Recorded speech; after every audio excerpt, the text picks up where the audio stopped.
Hi, I wanted to tell you a little bit about how I got into gender and women's studies, and I guess a little bit about how I became a feminist. When I was an undergraduate at Mary Washington College of the University of Virginia, and I was at that college because the University of Virginia did not admit women, I wanted to transfer to the University of North Carolina. And despite having very good grades, I learned that I had been rejected. So when I called UNC to inquire about it, I was told that they had a quota for out-of-state women. I remember asking, well, what about out-of-state men? No, we don't have a quota for them. And it was the first time it really dawned on me that men and women may be treated very differently in different situations.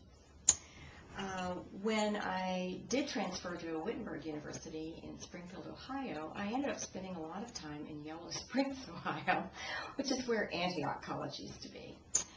A very different college from Wittenberg, I might say. In any case, I began meeting with women at Antioch in something called a consciousness-raising group. So several of us from Wittenberg went back to the Wittenberg campus and started consciousness-raising groups right on campus.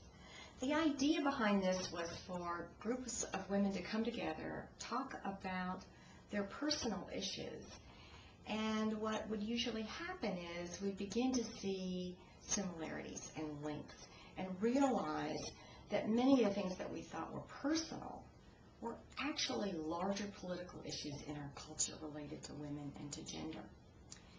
When I got to graduate school, I found myself very quickly in a History of Women in the United States course.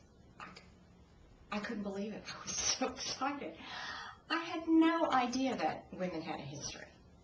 So I loved the course, and I began doing graduate work related to women and also to labor history and working women.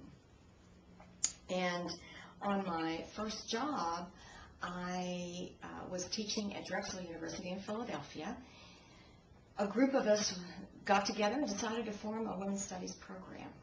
We did it. It's still going strong in Philadelphia.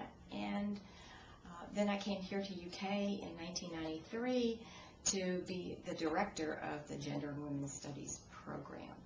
So that's how I got to where I am.